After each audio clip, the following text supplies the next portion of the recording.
देश में जहां लड़की और लड़के में भेदभाव किया जाता है। स्वागत है आपका भारत माता के उस देश में जहां लड़कियों पर अन्याय हो रहा है।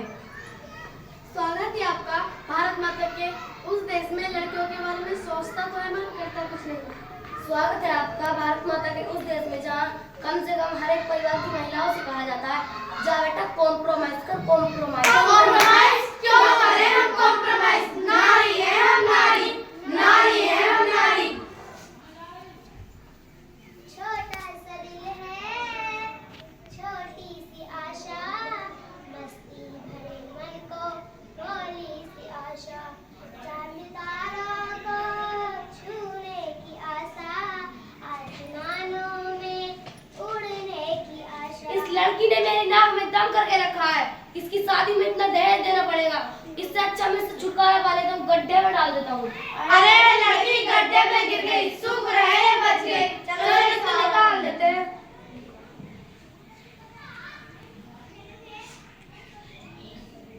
नमस्कार, मैं हूँ प्रजापति। चलिए इस घटना के बारे में जानते और देखते हैं और यहाँ क्या हो रहा है। तो चलिए बच्ची के पिता से पूछते हैं इस घटना के बारे में आप क्या जानते हैं। आपको कैसा लगा आपकी बिटिया टीवी पर आई? हम बहुत खुश हैं, हमारी बिटिया टीवी पर आई। हम बहुत खुश हैं, हमारा पूरा गांव टीवी पर आया। हम बहुत खुश हैं। आप जानते हैं आपकी बिटिया गड्ढे में कैसे गिरी? हाँ हम जानते हैं, नाच रही थी, नाचते नाचते गड्ढे में गिर गई। अरे नहीं, ये बुड्ढा झूठ बोल रहा है। भला हम झूठ क्यों बोलेंगे? देश की स्थिति ऐसी है, सरकार को गड्ढे बंद करवाने चाहिए, उनका हिसाब देना चाहिए। सरकार ने बच्ची के पिता को 2 लाख देने का ऐलान किया है और आप उन पैसों को क्या करेंगे, क्या बता सकते हैं? गांव जाकर खेती बाड़ी करेंगे, उसी में तो बच्ची का भविष्य होगा।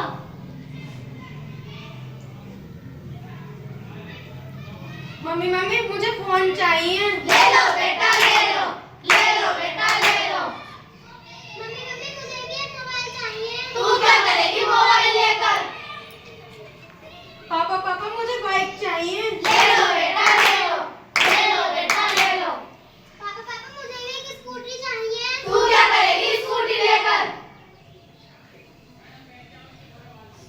हमारे समाज में कुछ बेटियां ऐसी भी हैं जो स्कूल नहीं जा पाती और कुछ माता पिता ऐसे भी हैं जो अपनी बेटियों को स्कूल नहीं भेजते और हमारा समाज कहता है तू कॉम्प्रोमाइज कर। कॉम्प्रोमाइज क्यों करें हम कॉम्प्रोमाइज? नारी है हम नारी, नारी है हम नारी। समाज की नजरों में हम बेबस और लाचारी। एक दिन ऐसा भी आएगा जब हम अपने पैरों पर खड़े होंगे और इस समाज की सोच को बदलना भी चाहेंगे। चलो पापा आए, थोड़ा पढ़ लेता हूँ। क्या करेगी इतना पढ़ लिख कर? तुझे तो वैसे भी ससुराल जाना है, जा घर के काम काज में मन लगा। और मेरा बेटा पढ़ रहा, पढ़ ले बेटा, पढ़ ले, पढ़ ले। चलो पापा चले, थोड़ा खेल लेता हूँ, वैसे पढ़ लिख कर मुझे करना क्या है।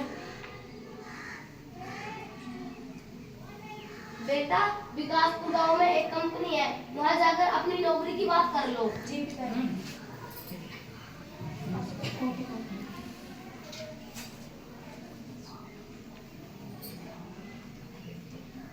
आपके नंबर बहुत कम है, मैं आपको नौकरी नहीं दे सकता, प्लीज आप जा सकते हैं। बेटा नौकरी लगी? बेटा तुम्हारी नौकरी लगी? पिताजी अगले महीने बुलाया है। ठीक है। पापा पापा आज मैं बहुत खुश हूँ, मेरी नौकरी लग गई। मुझे तेरी नौकरी से खुशी नहीं होगी, मुझे अपने बेटे की नौकरी से खुशी होगी। उसी से तो मेरा भविष्य चलेगा। तुझे तो वैसे भी ससुराल जाना है, जा घर के काम काज में मन लगा। अरे मेरी सांस रुक रही है, मुझे कोई अस्पताल पहुंचा दो। बेटे बुलाओ, बेटे बुलाओ। अरे मेरी सांस रुक रही है, मुझे कोई अस्पताल पहुंचा दो। बेटे बुलाओ, बेटे बुलाओ। बेटा मुझे अस्पताल पहुंचा दो। अरे जा बुड्ढे, कहीं और जाकर मर, मेरे पास यही काम रह गया है क्या? अरे मुझे कोई अस्पताल पहुंचा दो। पापा पापा आपको क्या हुआ? चलो मैं आपको अस्पताल ले चलती हूँ। अरे अरे क्या हुआ? इनके सीने में दर्द हो रहा है।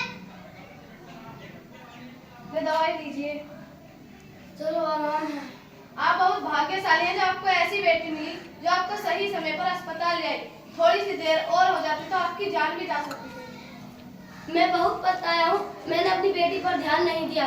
बेटी भी बुरे वक्त में काम आती है। आप सबसे अनुरोध करता हूँ, जैसे आप अपनी बेटे के लिए सोचते हैं वैसे बेटी के भविष्य के बारे में भी सोचें। धन्यवाद।